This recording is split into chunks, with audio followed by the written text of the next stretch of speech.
How's it going? I'm going to be walking you through my D&D 5th edition character sheet in Excel. And so I'm going to be showing you how you might go about using it, how you might modify it if you want to, and how it all works. Just in case anybody's interested in the nuts and bolts. And this was made in order to replace the PDF versions of the Wizards of the Coast Dungeons and Dragons character sheets. So it's meant to be either a replacement of filling in the PDF or the pen and paper itself.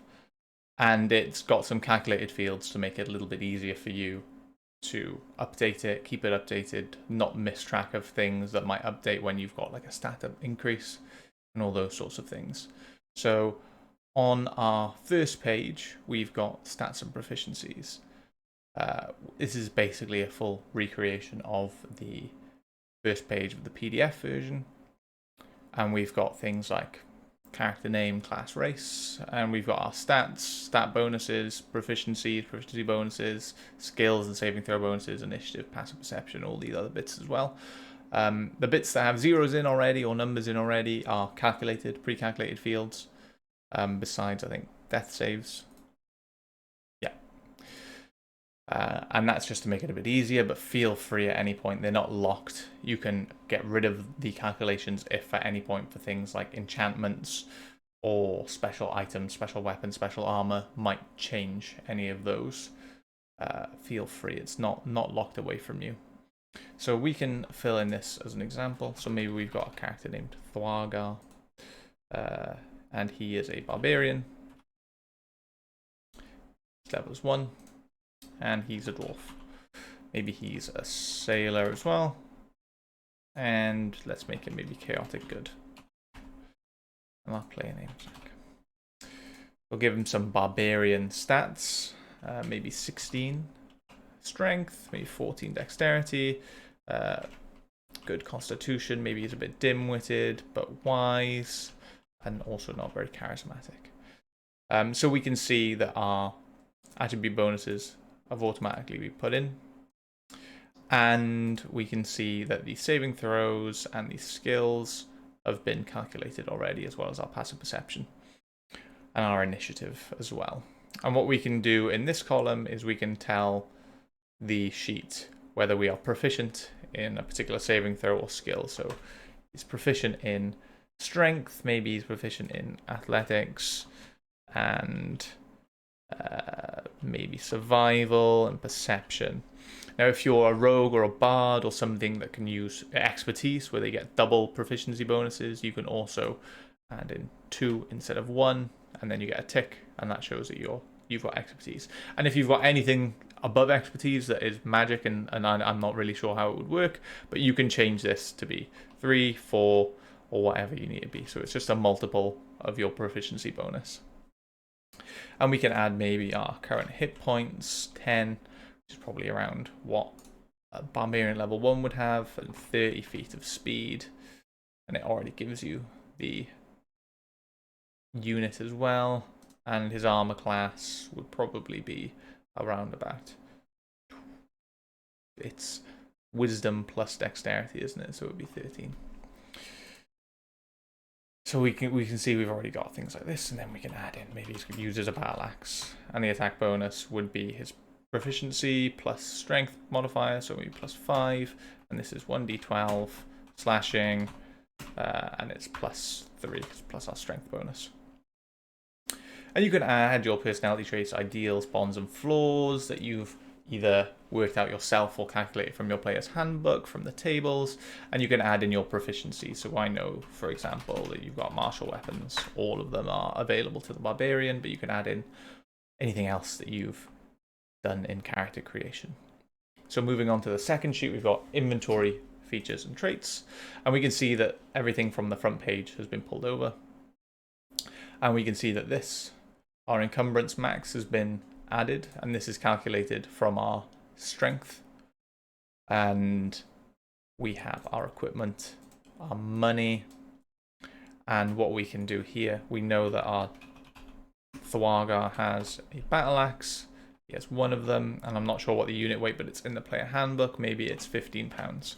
We can see the encumbrance gets added there. And we can also do things like maybe he's got some lengths of rope. Maybe he's got 5 lengths, and each of those lengths is £3. And then it adds it to our encumbrance. So we can keep track, we can keep a rudimentary track of the encumbrance level of our character using this. And that's an optional rule, if I remember right, but you can feel free to use it. You can feel free to modify it however you feel like. And then we've also got space for our features and traits. So we can add in the names of our features, the descriptions, and you can either add as much or as little as you want, or you can copy it straight from, if you've got the PDF version of the books, you can copy the PDF straight in and put your description in. So it's easily available for you as and when you need it. And then we can move on to the spellcasting tab. And now Dwargar isn't a spellcaster, he's a barbarian, but maybe he's actually a wizard. Maybe we were wrong, maybe he's a wizard. Still a sailor, still a dwarf, but he's a wizard. And we can put in here his spellcasting class, which is a wizard. And then it will automatically tell you what the spellcasting ability is of a wizard, what the spell save DC is, and what his spell attack bonus is, as well as giving you the slots based on your level. So we can improve the level of our wizard. Maybe he's level 5. We can see that proficiency bonus has gone up as well. And then we come back and we can see that the slot totals have increased with the level of our dwarf wizard. And we can put in our spells. So maybe we've got magic missiles, and we've got the poison arrow spell, and all those other wizardy spells you might want. And then you can put a 1 in this to show that you prepared it for the day, so that you know what spells are available to you, and then you can change that on your long rest. And then we have the backstory and allies and treasure sheet. So in this one, it is another copy of the PDF version, where you can store all the information about your character, the way that they look, who they are, their lore, their background, who they're allied with, what organizations they might be a part of, what treasure they might have, whether that's on them or stored at home. And now at this point, this is the front of everything, but for those of you who might want to modify the sheets, modify the workbook, we also have some hidden sheets. So we have this backing sheet, which is where our stat table is held. So these are pulled from the front sheet, and this is where the modifiers are calculated. And if you ever want to add anything to this workbook, you can reference this stat table using the table name stat table, and then you can make a new sheet that has whatever calculated fields you want to have in there. And then you also have this reference sheet hidden. So here is where we've got our lookup tables that are used in the calculated fields. So we've got here, as an example, our skill name and the stat bonus it belongs to. So this is table name skill stat reference. We've got our spellcasting class and spellcasting ability, spellcasting ref table, and we've got our spell slot ref table as well, which is where that level 2 spellcasting class is worked out. And now this is pulled from the standard pack, the published free to access data from Wizards of the Coast. But if you have another book, for example Tasha's, and you have a subclass that maybe not exists in the original version of 5th edition, you can add it and follow the example here, where you've got levels 1 through 20, and then what spell slots they've got available, just like in the book, in the tables in the books.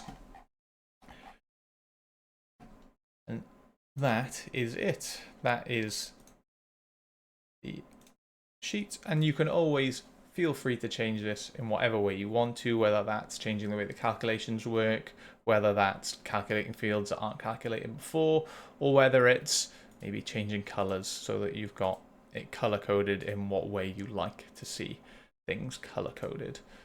Everything is unlocked and you can change it as you wish with no need to worry. But hopefully I've taken a lot of that heavy lifting off with a lot of these things, like the skills being calculated already. But thank you so much for watching. Thank you so much if you use these sheets, and I hope it's still useful for you.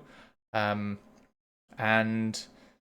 let me know if I should give it a go with 1 edition when it comes out, whatever that is called.